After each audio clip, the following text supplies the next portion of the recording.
Assalamualaikum warahmatullahi wabarakatuh. Alhamdulillahi wa kafa. Wassalatu wassalamu ala sayyidina wa maulana Muhammadin al-Mustafa. Asyhadu an la ilaha illallah wa asyhadu anna Muhammadan abduhu wa rasuluh. Amma ba'd. Sahabat santri yang budiman, teman-teman mahasiswa santri di Pesantren Mahasiswa Diniyah Fakultas Ekonomi dan Bisnis Islam YN Surakarta. Kita bertemu lagi pada materi tentang fikih, yang pada video kali ini kita akan belajar tentang sholat. Nah, di sini saya menuliskan sholat sebagai pilar agama. Kita tentu ingat bahwa di dalam Islam as-sholatu imaduddin, ya. Sholat adalah tiangnya agama atau penyangganya, pilarnya. Sama seperti kalau kita melihat bangunan. Kalau bangunan itu ingin kokoh, tentu kita membutuhkan pilar yang kuat. Sama dengan kita sebagai seorang muslim, kita membutuhkan pilar yang kuat. Agar apa? Agar keislaman kita, menjadi muslimnya kita, itu juga kuat. Nah, sholat ini, kalau kita biasa ngaji, itu biasa mendengar bahwa yang pertama kali nanti dihisab di dalam hari kiamat adalah sholat. Maka sholat ini menjadi hal yang penting, yang pokok, yang wajib kita ketahui, wajib kita pahami seluk-beluknya. Ya. Jangan sampai sholat kita nanti menjadi tidak sah karena ketidaktahuan kita. Nah, kalau dalam video sebelumnya kita belajar tentang tata cara bersuci, maka pada video kali ini nanti kita akan belajar tentang materi-materi tentang sholat yang kali ini kita belajar tentang apa sih pentingnya dan manfaatnya sholat, kemudian hal ihwal sholat, kemudian bagaimana jika kita tidak mampu berdiri ketika sholat, dan seterusnya. Nah, sholat ya, ini sambil saya bawa salah satu kitab yang biasa dipelajari oleh para santri di pesantren, ya, terutama untuk bagi para pemula. Ini adalah kitab Fasolatan. Ya, Fasolatan ini pakai bahasa Jawa, Pegon, ya. Ini memuat hampir lengkap ya tentang sholat, ya. Jika ada kesempatan nanti kita bisa belajar secara khusus tentang fasolatan ini. Ini adalah dikarang oleh Simbah Kiai Haji Raden Asnawi dari Kudus, ya. Yang salah satu karangnya tentang fasolatan ini banyak dipakai, ya. Ini sudah sangat lama sekali, tetapi sampai sekarang masih terus dipakai. Ini menunjukkan bahwa kitab fasolatan ini dan belajar tentang sholat itu ya selalu menjadi kebutuhan dan kewajiban. Secara bahasa ya, as-sholatu ad-du'a'u, ya, di mana ad-du'a'u. Secara bahasa sholat itu bermakna doa. Dan kalau kita mencermati bacaan-bacaan dalam sholat, ya, itu selalu di dalamnya tentang doa, ya, tentang permintaan, tentang apa yang ingin kita sampaikan kepada Allah Subhanahu wa taala. Yang berikutnya adalah tentang perintah sholat. Ya, saya kira ini sudah banyak sekali kita ikuti. Ya, tadi di video berikut sebelumnya tadi sudah sedikit saya singgung. Salah satu contohnya adalah aqimus sholah, perintah untuk mendirikan sholat. Tapi di dalam Al-Quran tentu kita tidak akan mendapatkan detailnya, rinciannya tentang sholat itu seperti apa. Nah, siapa yang kemudian wajib untuk sholat? Ini sudah saya tuliskan, ya, orang yang dalam keadaan suci. Maka video sebelumnya kita belajar tentang bagaimana bersuci itu. Ya, kalau kita tidak dalam kondisi suci, ya kita tidak akan bisa melakukan atau menjalankan sholat. Kemudian menjadi muslim atau Islam. Ya. Kemudian dia berakal, kemudian baligh. Ya. Baligh itu kalau laki-laki ya ditandai dengan sudah keluarnya sperma. Ya. Kalau perempuan ya sudah haid. Ya. Nah, ini kalau sudah seperti ini harus satu kesatuan, ya. Maka dia wajib untuk sholat. Kalau dia sudah suci, ya, muslim, ya, baligh, tapi belum akal, misalnya kehilangan akal, kehilangan kesadaran, ya dia tidak wajib sholat. Ya, dia suci, ya, kemudian berakal, ya, dia muslim tapi belum baligh, masih anak-anak. Ya, berarti dia belum kewajiban sholat, ya. Lalu apa syarat untuk bisa sholat, ya? Suci dari hadas kecil dan besar, ya. Kemudian suci tubuh, pakaian, dan tempat sholat. Ya, tempat sholat ini ya di mana apa kita menjalankan sholat itu ya. Jadi kalau misalnya sajadah ya, misalnya ibaratnya ini adalah sejadah. Dan kita sholat di sini, tangan di sini. Di pojok sini misalnya ada apa? Ada kotoran cicak misalnya. Tapi di pojokan sini, padahal kita sholatnya di sini. Ya itu masih sah ya. Ini bukan kemudian wah di sini berarti nyetrum ini, ya, bukan. Tapi yang kita gunakan untuk sholat itu. Jadi misalnya sama dengan di lantai ya, misalnya di lantai ada kotoran, ya di tempat yang ada kotorannya itu yang tidak suci. Tapi kalau misalnya kita sholat sesuai dengan anggota tubuh kita, nah di situ yang wajib dalam keadaan suci. Kemudian harus menutup aurat. Kalau aurat ini adalah mana yang perlu kita tutupi. Kalau laki-laki dari pusar sampai dengkul ini ya. Kalau perempuan itu ya semua anggota tubuh selain telapak tangan dan wajah ya. Kemudian sudah masuk waktu sholat. Sudah masuk waktu sholat ini artinya sudah misalnya kalau sholat duhur itu sekarang jam 11.45 ya. Berarti kita boleh sholat duhur ya ketika sudah masuk jamnya 11.45. Tidak bisa kita kemudian wah saya mau sholat duhur ini. Ya, kemudian kita sholatnya jam 11.30 misalnya. Padahal itu belum masuk waktu sholat duhur. Tidak sah nanti ya. Kemudian harus menghadap kiblat, ya, menghadap ke Ka'bah. Nah ini kita tidak perlu kemudian wah kalau di Indonesia ini mana menghadap kiblatnya ini.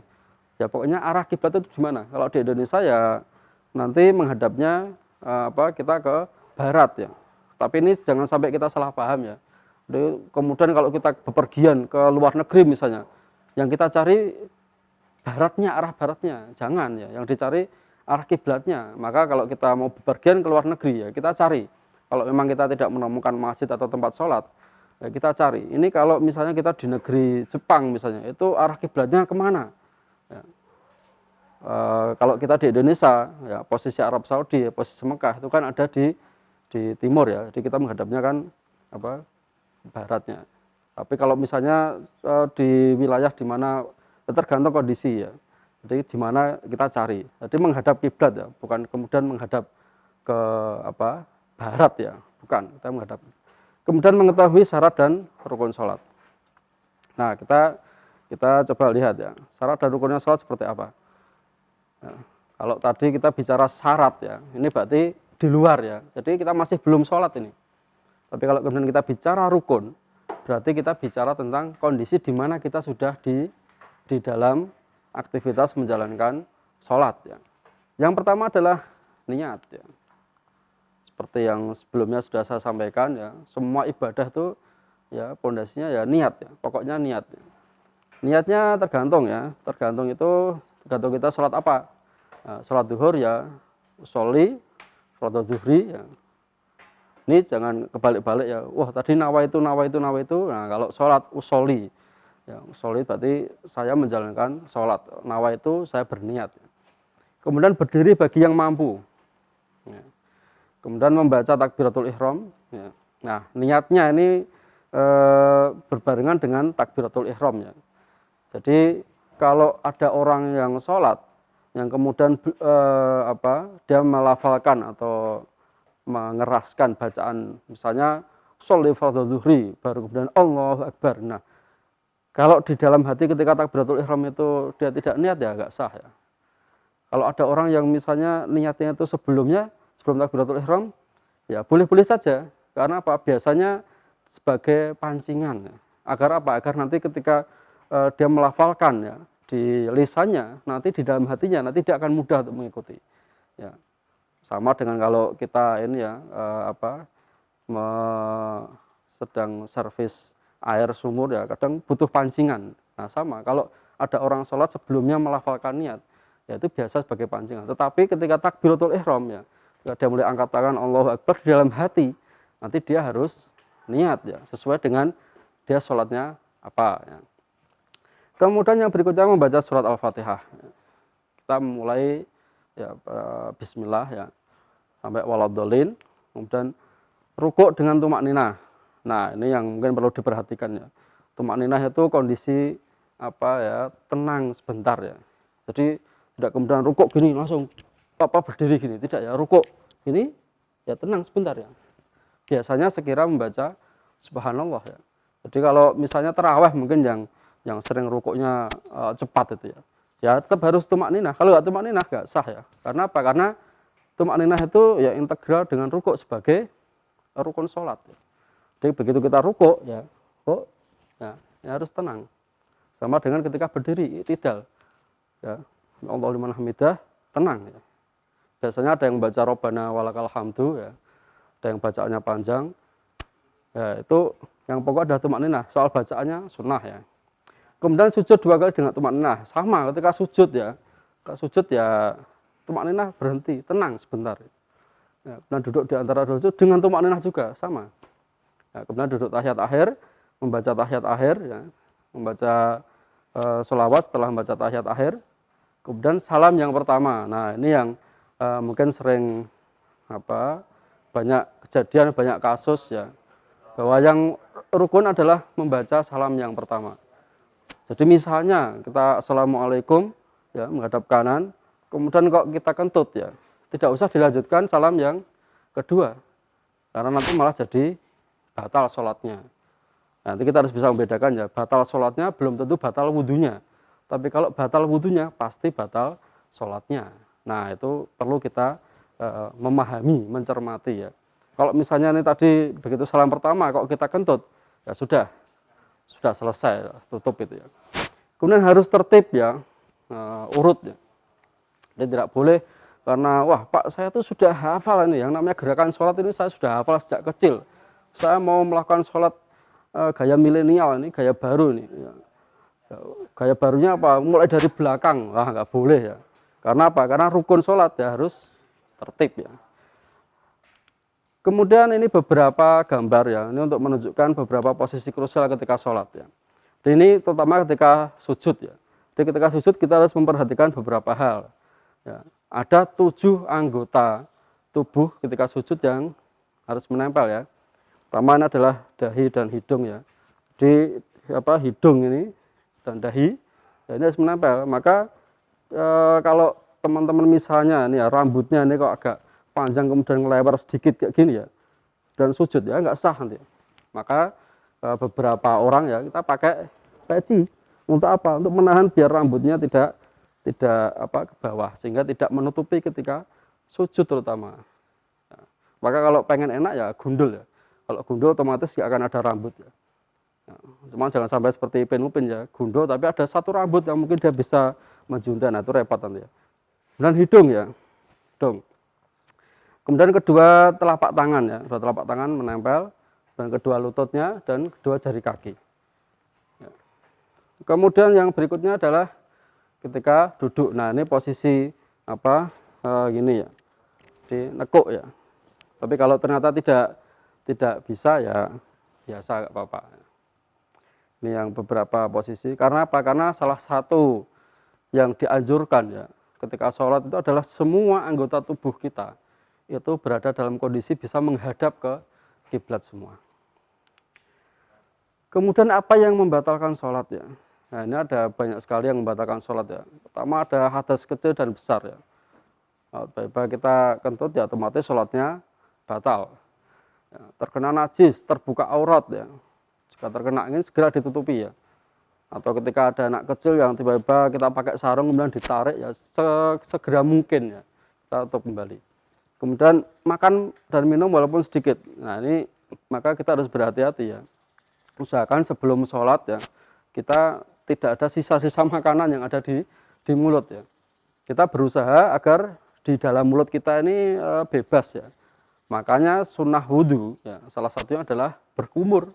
Untuk apa? Untuk memastikan agar di dalam mulut kita itu tidak ada sisa-sisa makanan yang mungkin ketika nanti kita sholat ya itu bisa keluar sehingga bisa termakan ya, karena sedikit atau banyak sengaja atau tidak nanti bisa membatalkan ya. Kemudian bergerak anggota tubuh hingga 3 kali. Jadi misalnya kita sholat ya, kemudian tangan kita bergerak gini-gini semua ya, 3 kali secara berurutan batal nanti ya. Kalau bergerak sekali misalnya gini dek berhenti dan kita lagi, nah nggak apa-apa ya. Jadi jangan sampai dek wah itu batal nanti ya. Kemudian mendahului imam ya, jangan sampai kita mendahului imam. Ya. Walaupun namanya dia imam ya, tapi tetap dia harus mengikuti gerakannya imam sholat ya. Dan melompat ya, secara sengaja menambah rukun. Misalnya, wah saya pengen rukunnya 2 kali. Ya, kecuali beberapa sholat ya, misalnya ada sholat yang memang dia 1 rakaat itu ya baca Fatihah, nanti dia ada rukuk lagi beda ya. Tapi secara sengaja, terutama sholat-sholat fardu, ya menambah rukun sholat ya, nanti tidak sah sholat. Dan tidak menghadap kiblat ya, tidak menghadap kiblat. Kemudian tertawa terbahak-bahak atau dehem terlalu keras, nah itu bisa membatalkan sholat. Tapi harus diingat ya, membatalkan sholat belum tentu membatalkan wudhu. Kalau sholat kita batal, tapi kita wudhunya masih, ya kita mengulang lagi sholatnya. Kemudian membuat semacam prasyarat ya. Wah, jika sandal saya hilang nanti saya akan mengejar maling, ya udah batal nanti sholatnya. Atau kemudian murtad ya. Murtad berarti keluar dari agama Islam. Nah, murtad ini kita perlu tahu ya, kalau dia murtad keluar dari agama Islam ya, maka dia sudah sholatnya batal, dan kalau dia keluar dari Islam ya tidak berkewajiban untuk sholat. Nah, bagaimana jika dia tidak mampu berdiri ketika sholat? Ya, tadi di awal saya menyampaikan ya di video sebelumnya tentang prinsip ya. Jadi agama Islam itu memudahkan ya. Dan ada kaidah-kaidah fikih yang di dalamnya menjelaskan ya, agama itu tidak menyulitkan ya, dan tidak boleh memberatkan. La dororo wala diroro ya. Jadi tidak perlu membahayakan juga. Misalnya ya, dalam sholat fardu berdiri adalah bagian dari rukun sholat. Bagaimana jika tidak mampu berdiri? Ya, karena ini cukup banyak ya kasus yang mungkin ya menimpa kita atau tetangga, saudara dan sebagainya. Nah, jika tidak mampu berdiri ya, dia bisa dengan duduk ya, atau kemudian nanti tidur miring ya. Kalau bisa tidak bisa lagi, bisa tidur melumah atau terlentang. Sudah tidak bisa memakai isyarah. Pakai isyarah. Kalau dia masih bisa menggerakkan tangannya, dia bisa pakai tangannya ya. Tapi jika tidak bisa pakai isyarah, di dalam hati. Ya. Mungkin kita kalau pernah melihat film Ainun dan Habibie ya, di saat terakhir Bu Ainun itu sudah tidak bisa apa-apa lagi, ya, dituntun oleh Pak Habibie untuk tetap sholat ya. Jadi membisikkan bahwa ini sudah masuk waktu sholat ya. Kemudian sholatnya di mana ya? Kalau sudah tidak bisa digerakkan lagi anggota tubuhnya, di dalam hati ya. Kalau di dalam hati tidak bisa ya, berarti sudah meninggal ya, berarti disolati ya. Kemudian zikir setelah sholat ya. Nah, ini menjadi salah satu hal yang penting ya. Berarti setelah sholat itu ya kita jangan terus pelencing pergi gitu ya. Tapi ini adalah momen-momen yang ya krusial, yang penting ya. Ibaratnya kita setelah menghadap sholat kan menghadap ke Allah ya. Kalau kita menghadap Pak Dekan saja setelah selesai biasanya ada basa-basinya. Kita menghadap ke orang yang lebih tua dari kita setelah selesai maksud dan tujuan kita ya. Kita biasa ada basa-basinya. Nah, zikir setelah sholat itu ya ibaratnya seperti ikatan yang kemudian secara informal itu pelan-pelan kita mengundurkan diri. Nah, jadi kita sebaiknya ada banyak zikir yang biasa dilakukan ya. Jadi kalau biasa ya ada istighfar ya, di istighfar memohon ampun kita, orang tua, guru-guru kita, kemudian baca tasbih, tahlil ya. Nah, itu nanti diakhiri dengan doa. Ada banyak zikir yang biasa, tapi yang biasanya kita kenal, biasa dilakukan ya istighfar, kemudian baca tasbih, tahmid, takbir ya 33 kali, kemudian ada kalimat tahlilnya, dan kemudian ditutup dengan doa ya. Nah, ini menunjukkan bahwa kita adalah sebagai seorang muslim ya. Kalau Allah mengatakan ud'uuni astajib lakum ya, dengan berdoa nanti Allah yang akan mengijabahi. Ya. Jadi kita sebetulnya tidak diperbolehkan untuk tidak berdoa, justru malah dianjurkan berdoa ya. Sehingga setelah sholat ya sebagai bagian dari komunikasi kita ya, kepada Allah Subhanahu wa taala. Nah, di akhir kita berzikir kemudian memanjatkan doa. Nah, demikian materi tentang sholat. Nanti di video berikutnya kita akan mengaji tentang puasa dan zakat. Demikian, wallahu a'lam bishawab. Wallahul muwaffiq ila aqwamit thoriq. Wassalamualaikum warahmatullahi wabarakatuh.